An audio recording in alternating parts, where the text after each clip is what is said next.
Jema bro we nikech gibro ko ni kwa mi ngane to kikaw koro gibro giyeno independence mang'eny. Wadoga ne wach mar chik ni gimoro achiel miwacho mawinjo ka neno maler ni chal ni gini dhi mane e loko katiba. Nikech koro kata kwa ng'iyo wach mar server magidwa ne giyaw mbui magidwa ne giyaw ni do maduong' nosechiwo ng'eto mare. Dang beni ng'ato dang wuogi to wacho ni ne giyudo ng'at machielo monyiso gi gimoro mane gionge go ndalo cha omiyo koro kes ni nyaka yaw. Katiba boyie ni nyalo yaw kes madoho maduong' mogik osewuoye koso mato koro gimose dhi en gimose lor ma kod yudo mana ng'oma ne yunge go to koro onge kunyalo ti. Na wacho kamoro and ka okada wuoyo de jo Azimio ang'iye in terms of constitutional law expert ng'ama bosa somo gigi mosa ng'iyo kaka pinje dhi mabor. Na wacho kamoro nyono na bro repeat ka ndi Trevor. Chik exist mondo sabwa okwa sab chik. Iwinjo. Chik kata na draft ji mang'eny chike. A draft based on gima gidwaro ok gima dwaro. Oro gima chik dwaro. Katiba ma Kenya nitiere mondo tinwa. Okwan motine katiba. Iwinjo. Gik miluongo ni Public Order Act onego bed tiyo no kwa tine. Iwinjo. Koro yes, kata do nitiere mondo tinwa kwa tine do. Martha Koome serve one mwachule. Not the other way around. One respect office nikech office no kelo order. But ko office no serve to jibiro weyo. Jikata nga bro dhie court ne maonge. Iwinjo. Nitie pinje mang'eny ma jok dhie court nowadays nikech iwacho ni judiciary osebedo captured. Iwinjo. Koro yes, king'iyo katiba to yes watch presidential elections ma 2022 to norumo. Iwinjo. Ne giseyalo.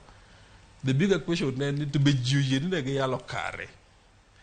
And shida ma osiepe kama Kenya Kwanza team and I say konogi privately. Omara gima kikuye timre the question ni elections is valid. Iwinjo.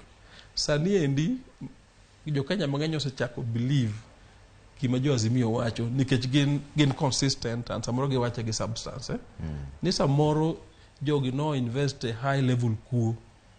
Iwinjo. In other words, giset create doubt. And doubt ni nyalo mana solve gi counter narrative. Iwacho ni unu wacho ne wakwalo no invest no capture ji no ng'iew ji. To my reality. Karero wayaw sa. Wayaw sa. Iwinjo. My reality. Ingene kage yaw sa do confirm bruto what the ling thii. Iwinjo. But giset create doubt and the fact ni gi counter and IEBC bowling ingene adieri kata biriambo ko wach mang'eny to bed adieri chako paro ni adieri so bin nitie wach moro koro mane kuma gini ochiko iwinjo gina wacho no mera chaku dialogue ni chon kapok jogo yombo gi ng'wech kech gibro yombo gi ng'wech and gin gi will and chalo gima wang ne to gin organized iwinjo koro kik ng'ato wuondi ni wach election ma 2022 serumo pokorumo nikech nitie environment ma creating doubt osebedo and Trevor anadwa ne jowinjo nyaka maber Kenya ka ok piny kende ma higa achiel mokalo nyicha otigi technology elections to geoquestion technology iwinjo sana jok mane okolandi moyaw technology no timore America higa juma mokalo ka court ma America no amua kamiluongo ni state of Georgia iwinjo mane Trump ne chuno ni mondo lande cha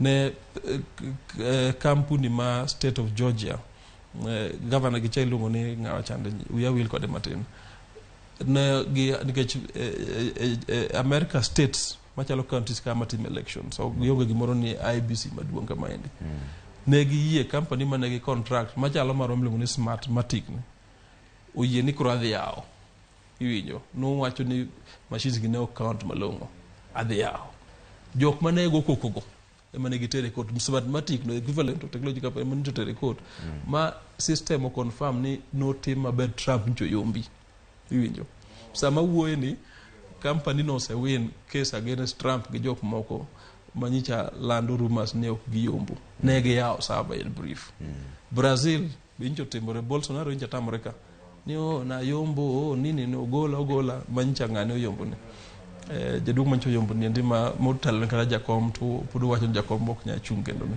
but mano ok gimo ok mbokla iwinjo jaduk no Nairobi nyicha jogo wacho ni Bolsonaro wacho ni ok oyombo iwinjo Okokawo muda company no yo yawo.